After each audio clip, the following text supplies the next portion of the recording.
हे friends, मैं सुगंधा आपके लिए लेके एक बहुत ही क्यूट सी लव स्टोरी जिसका टाइटल है ओए जानू। इसकी ऑथर है मोनिका पट्टीदार। इश्क कहाँ आसान होता है, वो तो जलेबी से भी ज्यादा मीठा और टेढ़ा होता है। ये कहानी है आकाश और जानवी की। जानवी एक सुलझी हुई डेंटिस्ट होती है और वो आकाश से एक ट्रस्ट प्रोग्राम के द्वारा मिलती है। जानवी जिसका बीता हुआ कल बहुत अंधकारमय था, पर उसने अपनी अतीत की यादें ही नहीं याद थीं। क्या हुआ था उसके गुजरे हुए कल में? क्या उसका गुजरा कल उसका आज भी बर्बाद करके रख देगा? आकाश सांगवी एम्पायर का एक लौता वारिस होता है। वो अपनी जिंदगी को तहस नहस करने में कोई भी कमी नहीं छोड़ता। उसे अपने पिता से बहुत नफरत है। क्या थी उसके पिता से नफरत करने की वजह? क्या आकाश से जानवी की नजदीकी उसकी जिंदगी बर्बाद कर देगी? आइए जानने के लिए सुनते हैं ये स्टोरी। चैप्टर 1। काश ये सच ना हो। कितनी भी कोशिश कर लो दूर रहने की, वो इश्क है, उसे तो होना ही है और होकर रहेगा। हाँ, इश्क जिसका नाम तो हर शायरी या हर शायर की जुबान पर होता है, पर यह शब्द इश्क हमें वो इंसान सिखाकर जाता है जो शायद हमारा कभी था ही नहीं। सुबह के तकरीबन 6 बज रहे होंगे। मुंबई का बीच वाला एरिया पानी की लहरों के साथ धीरे धीरे कुछ तो खिसक कर आगे आ रहा था। क्या था वो? मॉर्निंग वॉक करते हुए एक महिला की नजर उस पर पड़ी और वो ध्यान पूर्वक उसे देखने लगी। उसने सफेद रंग की शर्ट दिखाई दी। उस महिला को रुके हुए देखकर एक दो और महिला उसके पास आकर रुक गई। अचानक पानी की तेज लहर आई और बहाव के साथ सफेद रंग का शर्ट और ब्लैक ट्राउजर पहने एक लड़की की बॉडी किनारे पर आ गई। वो महिला एकदम से चीखी। जिसने भी उसे देखा उनके कदम वहीं रुक गए। उल्टे होने की वजह से उसका चेहरा साफ साफ दिखाई नहीं दे रहा था। मुंबई का रिहायशी इलाका होने की वजह से उस बीच पर मॉर्निंग वॉक करने वाले लोगों की कोई कमी नहीं थी। उन महिलाओं की चीख सुनकर वॉक करने आए लोग का जमावड़ा होने लगा। एक सज्जन ने हिम्मत करके उसे सीधा किया। उसका चेहरा बुरी तरह से खराब किया जा चुका था। उसे देखते ही उस व्यक्ति की चीख निकल गई और उसका जी मचलाने लगा। वो तुरंत उसके पास से हट गया। दूसरे व्यक्ति ने कुछ हिम्मत करके उसकी नब्ज चेक की, जो कि नहीं चल रही थी। एक महिला ने कहा, हम लोग को पुलिस को इन्फॉर्म करना चाहिए। हाँ हाँ कहते कुछ लोग सहमति में अपनी जताई। एक व्यक्ति ने तुरंत अपना मोबाइल निकाला और 100 डायल कर पुलिस कंट्रोल रूम को पूरी खबर दी। हर व्यक्ति अपने अपने तरीके से राय दे रहा था। कुछ लोग दूर से उसे देख रहे थे, पर कुछ अपनी उत्सुकता के हाथों मजबूर होकर उसके करीब पहुंच गए थे।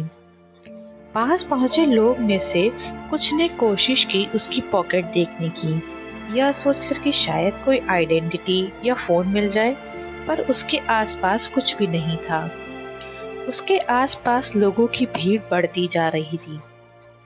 उधर पुलिस स्टेशन में सुबह सुबह एक लड़की ऑटो से उतरी। उतरकर उसने ऑटो वालों को पैसे दिए और तुरंत पुलिस स्टेशन के अंदर हड़बड़ाहट में इंस्पेक्टर को ढूंढने लगी। सर सर प्लीज सर, मेरी वैन कल रात से घर नहीं आई है। सर प्लीज कुछ हेल्प कीजिए।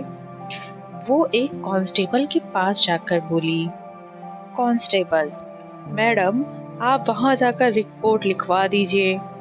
उसने उसके पीछे जूनियर इंस्पेक्टर के पास भेजते हुए कहा। वो पलटी। ये थी जानवी, जानवी गुप्ता। लॉन्ग कुर्ता, गले में स्कार्फ, एक हाथ में बैग, दूसरे में मोबाइल पकड़े वो घबराई सी पुलिस स्टेशन में इधर उधर घूम रही थी। वो तुरंत जूनियर इंस्पेक्टर के सामने जाकर खड़ी हो गई और घबराई सी बोली, सर मेरी बहन कल रात से घर नहीं आई है। सब प्लीज उसको ढूंढिए। जानवी घबराए हुए बोले जा रही थी। इंस्पेक्टर, मैडम आप बैठ जाइए, उसने कुर्सी की तरफ इशारा करते हुए बोला। फिर उसने एक रजिस्टर खोला और जानवी की तरफ देखा। जानवी घबराई सी बोल रही थी, सब मेरी बहन। इतना कहने के बाद ही उसका गला सूखने लगा। उस जूनियर इंस्पेक्टर ने उसके सामने पानी का ग्लास बढ़ाया। उसने मना किया और वो आगे बोलने को हुई ही थी कि इंस्पेक्टर बोल पड़ा, मैडम प्लीज पानी पी लीजिए, आराम से बताइए क्या हुआ। जानवी ने पानी का ग्लास उठाया और एक झटके में पी लिया। फिर वो आगे बोली, सब मेरी बहन निशी, वो कल रात से घर नहीं आई है। मैंने उसके दोस्तों को भी फोन करके पता किया, पर उन्हें इस बारे में सब कुछ नहीं पता। कहते हुए उसकी आंखों से आंसू निकल आए। इंस्पेक्टर, मैडम आप खुद को संभालिए। कौन से कलर के कपड़े पहने थे, कल कुछ याद है आपको? जूनियर इंस्पेक्टर ने पूछा। जी सर, जब मैंने उसे देखा था तब उसने वाइट शर्ट और ब्लैक ट्राउजर पहन रखा था, पर उसके बाद अगर उसने चेंज किया तो मैं कुछ नहीं कह सकती। जानवी बोल पड़ी। तभी उसके मोबाइल पर कॉल आने लगा। उसने अपने सिर पर आए पसीनों की बूंदें साफ की और फोन कट कर दिया। जूनियर इंस्पेक्टर ने आगे पूछा, मैडम कितने बजे से आपने उन्हें नहीं देखा? सर मैं डेंटिस्ट हूँ, मेरी इवनिंग की शिफ्ट थी तो मैं 5 बजे हॉस्पिटल के लिए निकल गई थी, जानवी ने बताया। जाते वक्त उन्होंने आपसे कुछ कहा था? जूनियर इंस्पेक्टर ने उसे देखते हुए पूछा। नहीं सर, वो बाहर थी जब मैं हॉस्पिटल जाने के लिए तैयार हो रही थी, तभी वो घर आई थी और थोड़ी परेशान भी लग रही थी, जानवी कुछ सोचते हुए बोली। वो मुझसे कुछ कहना तो चाहती थी, पर मुझे बार बार हॉस्पिटल से कॉल आ रहे थे तो मैंने जल्दी में उसे रात को आकर बात करने के लिए कहकर निकल गई थी। लेकिन पर पेशेंट ज़्यादा होने की वजह से मैं रात को काफ़ी देर से घर पहुंची। मैंने बेल बजाई बहुत देर तक, पर किसी ने गेट ही नहीं खोला। फिर मैंने अपने बैग से चाबी निकालकर गेट खोला। अंदर जाकर देखा तो अपने रूम में कोई नहीं था। उसके बाद मैंने उसको फ़ोन भी बहुत किया, बहुत कॉल किया, पर उसका फ़ोन बंद आ रहा था। इतना कहते कहते जानवी की आंखें अजीब से डर से भर गईं। इंस्पेक्टर ने पूछा, घर में कौन कौन है? जानवी, सर यहाँ मैं और मेरी बहन ही रहते हैं। मैं डेंटिस्ट हूँ और वो एमबीए कर चुकी है, जॉब सर्च कर रही थी। हमारी पूरी फैमिली भोपाल में रहती है, जानवी ने बताया। जानवी अभी बोल ही रही थी कि उसके फोन पर दोबारा घर से कॉल आने लगी। उसने कट कर दिया, पर उसका फोन दोबारा रिंग हुआ।